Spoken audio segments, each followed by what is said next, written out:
Hi everyone, I'm Faerghast. The very long-awaited Cinder Shadows DLC has been around for about a week now, and many of us have sinked our teeth into it, sharing our thoughts, positive or negative, out in the open.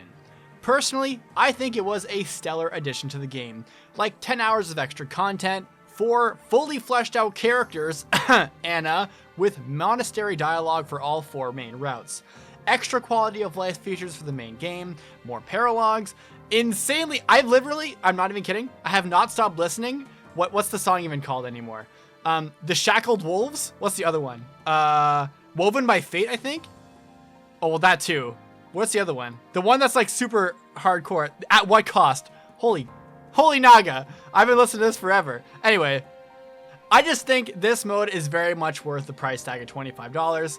But praising Cindered Shadows isn't the point of this video. This video is actually going to be talking about Fire Emblem's past support with DLC, and speculating on what Three Houses itself could be hinting at within its own internal files about potential future waves of DLC that doesn't just end at Wave 4.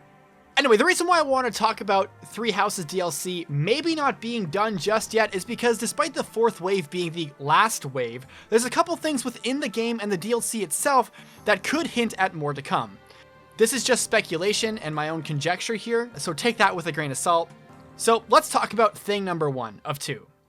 There's actually 2 more DLC slots, 2 more DLC packages than just the 4.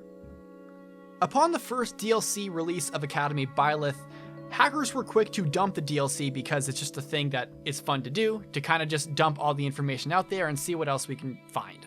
But actually, instead of just finding 1 DLC pack, there were actually 6 packages that were found, with only the first one being filled up, being Academy Byleth. Once the DLC gets updated and we redump the DLC again, these slots start to fill up. And now that we're done with Wave 4, there's 6 DLC packages, 4 which are filled, but there's actually 2 empty spots.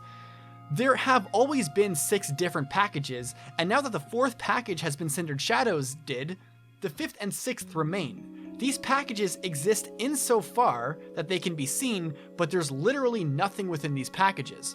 This could mean the following 2 things. Like the now scrapped Infernal mode, they had planned for a Wave 5 and 6, but ended up sticking with 4 packages planned out and just left the 2 there.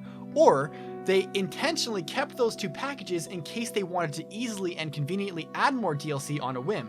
Knowing intelligence systems, if I had to guess which one it was, it would probably them just not bothering to get rid of it. Odds are, likely nothing will be done with those last 2 slots. Nonetheless, interesting to think about these last 2 DLC packages, while empty, still being there and not even being taken out with the new updates of DLC coming in through package 1, 2, 3, and 4. But knowing intelligence systems as well, who sometimes leave things as a loose thread without taking it out, it could also mean that. But the second thing is a little bit more interesting. A new, unique character was found. While those 2 slots could very well be meaningless, there is also something that is a little more concrete to go off of. After the game updated with the new characters, there was actually a semi-unique character ID that came for the ride too. In Three Houses, each character, whether it's generic or an NPC, has its own character ID.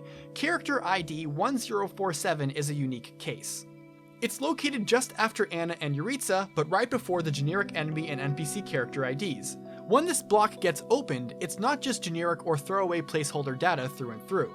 Character ID 1047 has an unused asset and voice ID. She is a 17-year-old commoner aligned with the Church of Seros with a major crest of flames and has a birthday of 1/1. This character also has base stats and growths, but they are literally just Ferdinand's kit. If this character is loaded in-game, it's a blank portrait with no voice, as the voice and the asset ID doesn't connect to anything that exists yet, as seen from this tweet by Death Chaos. What's intriguing is that this unit already existed and was documented when Anna and Yuritsa updated into the game, so it's been floating around the game data for a while. But when the Abyssians came through in the most recent update, 2 things changed with 1047. It used to be affiliated with the Adrestian Empire and had a minor crest of Keyhole. Again, like Ferdinand. So for some reason, those 2 specific traits were changed, and nobody really knows why. My first thought was maybe they thought about making Citri a playable character, but she definitely isn't 17 and probably wouldn't have a crest of flames. So what does this mean exactly? I have no idea, and really no one actually has anything on this. Maybe Intelligent Systems plans to use this unit in the future. Maybe they had planned to make another unit, but scrapped the idea. As it stands now, it's just a bit of an anomaly. Between this random assortment of unique and copied traits from Ferdinand that were updated with Wave 4 and the curious case of Package 5 and 6, it's not completely out of the question to rule out any future DLC plans. All in all, the future of DLC for Three Houses is kind of up in the air, and I'm kind of confident that we're going to see more of it. Three Houses has seen crazy success with sales. I wouldn't be surprised if Intelligent Systems and Koei and Nintendo were looking at Three Houses and were trying to think of more ways to maintain the audience instead of just working on the new game altogether.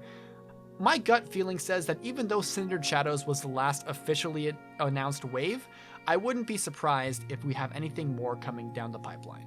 Anyways, guys, that's going to do it for this quick video about DLC and the future of Three Houses. If you guys enjoyed it, please leave a like and comment. And if you're new to the channel, this channel is all about Fire Emblem content. We're on a Three Houses wave right now. I'm doing a Let's Play of Sacred Stones Randomized, which is hilarious. And I always like to do scripted content about character analysis and map analysis too. So if you guys want to stick around for more Fire Emblem content, please click the subscribe button. And with that being said, I'll see you guys in the next video. Deuces.